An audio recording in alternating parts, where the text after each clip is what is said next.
In an ancient village, where narrow paths tangled between modest clay homes and stone idols stood like silent guardians on every corner, a noble man stepped into the market square. He was Prophet Noah, peace be upon him, chosen by God, his heart overflowing with mercy and unwavering resolve. Clad in a simple white cloak, sorrow marked his face, the sorrow of watching his people fall into misguidance and idol worship. Yet in his voice was the power of firm faith. He raised his voice and called, "O my people, I am a clear warner to you. Worship Allah, fear him, and obey me." But most only laughed and mocked. Some sneered, others turned away. They said, "He is nothing but a man like us." Their hearts were filled with arrogance and denial. Yet Noah, peace be upon him, never gave up. For centuries, day and night, his voice echoed. And none believed with him except a few. HUD 40. One quiet night, as Noah knelt in humble prayer, divine light descended upon him, and the command from his Lord came down. And construct the ship under our eyes and our inspiration, and do not address me concerning those who have wronged. Indeed, they are to be drowned. HUD 37. Noah bowed with reverence. He understood. The time had come. In the heart of a dry desert, under the burning sun, Noah and the few believers began their work.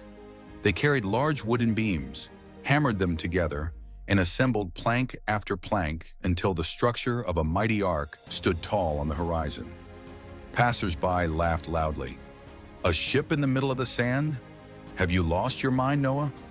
But he answered with calm and certainty, "If you mock us now, we too will mock you, just as you mock us." HUD 38. His faith stood firm, stronger than their mockery. Then, the skies darkened. From the distant horizon, thunderclouds gathered. The air grew heavy. Nature itself seemed to brace for what was to come. Rain began pouring down in torrents. Lightning tore through the sky. Winds howled like raging beasts, and from beneath the earth, waters surged upward. So we opened the gates of the sky with pouring water, and we caused the earth to gush forth with springs, so the waters met for a matter already predestined. Al-Qamar 11-12. Homes vanished beneath crashing waves. Fields turned into wide lakes. People screamed in terror, but it was too late. The flood had come. Noah, his followers, and pairs of creatures boarded the ark. While chaos ruled the world outside, inside the ark there was calm. The believers prayed, the animals settled. Noah stood at the front of the ship, hands raised in supplication. Then, he saw his son, far away on a high mountain. He cried out, his voice full of a father's love. "O my son, come aboard with us, and be not with the disbelievers." HUD 42. But the son replied stubbornly, "I will take refuge on a mountain that will protect me from the water."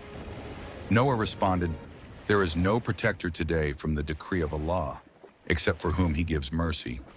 HUD 43. Then came a massive wave and separated them forever. After many days and nights, the storm began to calm. The clouds lifted. The sun returned. The ark settled upon firm ground, Mount Judi, and above them, a rainbow stretched across the sky, a divine sign of mercy. And it was said, "O earth, swallow your water, and O sky, withhold your rain." And the water subsided, and the matter was accomplished, and the ship came to rest on Mount Judi. HUD 44. The earth was soft and wet, but life had already begun to return. Fresh sprouts pierced through the mud. Animals roamed freely once again, and Noah prostrated in thanks. "My Lord, forgive me and my parents, and whoever enters my house a believer." Noah 28. They had passed through wrath and emerged into divine mercy. The story of Noah, peace be upon him, is more than a warning. It is a legacy of endurance and hope. For 950 years, he called his people. And though few listened, in the end, truth stood unshaken. It is a message that echoes through time, that no matter how long darkness prevails, light will break through. That God's justice may wait, but it never fails. and that in every storm, faith is the ark that leads to salvation.